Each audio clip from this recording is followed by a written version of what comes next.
สวัสดีครับผมนายโชติอนันต์ธีระโชติธนบูรณ์นะครับนักศึกษาเทคนิคการแพทย์รหัสนักศึกษา670368นะครับ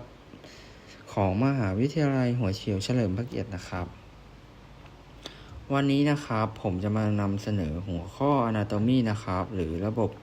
Cardiovascular System นะครับหรือระบบไหลเวียนโลหิตนะครับซึ่งเป็นระบบที่มีบทบาทสำคัญในการรักษาสมดุลของร่างกายนะครับไม่ว่าจะเป็นการลำเลียงออกซิเจนฮอร์โมนสารอาหารไปจนถึงการกำจัดของเสียนะครับแล้วก็ป้องกันโรคนะครับหัวข้อนี้นะครับเป็นหนึ่งในฐานที่สำคัญของสายสุขภาพเลยนะครับเพราะเกี่ยวข้องกับทุกอวัยวะในร่างกายโดยตรงครับต่อมานะครับหน้าที่หลักของระบบไหลเวียนเลือดนะครับระบบไหลเวียนโลหิตนี้มีหน้าที่หลักๆนะครับคือ1นะครับขน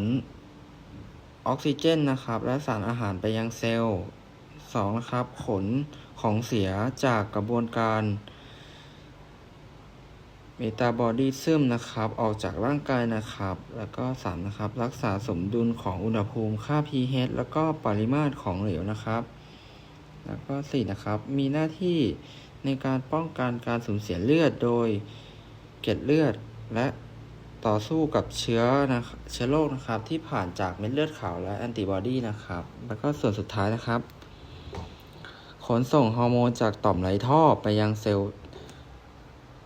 ต่างๆตามเป้าหมายนะครับ องค์ประกอบของเลือดนะครับเลือดในร่างกายนะครับประกอบไปด้วย3ส่วนหลักนะครับได้แก่นะครับ1ครับพลาสมานะครับพลาสมาประมาณ 55% ประกอบไปด้วยน้ำ 90% แล้วก็สารละลายต่างๆเช่นโปรตีนแก๊สแล้วก็ฮอร์โมนแล้วก็ของเสียนะครับ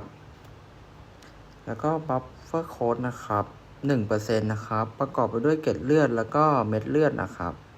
เม็ดเลือดแดง 44% นะครับมีหน้าที่ในการลำเลียงออกซิเจนโดยมีฮีโมโกลบินนะครับเป็นตัวจับนะครับต่อมานะครับผมจะพูดของความเข้มข้นของเลือดนะครับหรือฮีมาโตไคริตนะครับฮีมาโตไคริตนะครับคือการวัดเปอร์เซ็นต์ของเม็ดเลือดแดงในเลือดทั้งหมดนะครับหากระดับนี้ต่ำกว่าปกติอาจจะบ่งบอกถึงภาวะเม็ดเลือดจางหรือโรคเกี่ยวกับเม็ดเลือดแดงนะครับเช่นแอนนีเมียนะครับต่อมานะครับโรคของเม็ดเลือดแดงนะครับความผิดปกติของเม็ดเลือดแดงนะครับมีได้หลายรูปแบบนะครับเช่นแอนนีเมียนะครับคือภาวะที่มีเม็ดเลือดแดงน้อยทำให้ร่างกายขาดออกซิเจนนะครับแล้วก็เพอร์นิเซียแอนมีเนียนะครับเกิดจากการขาดวิตามิน B12 นะครับแล้วก็โพลีไซนีเมียนะครับ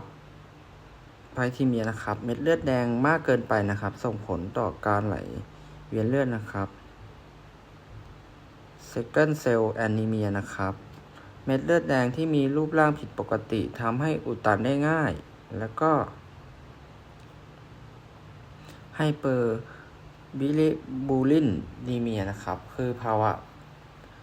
ตัวเหลืองจากการสะสมของสารบิลิรูบินนะครับต่อมานะครับ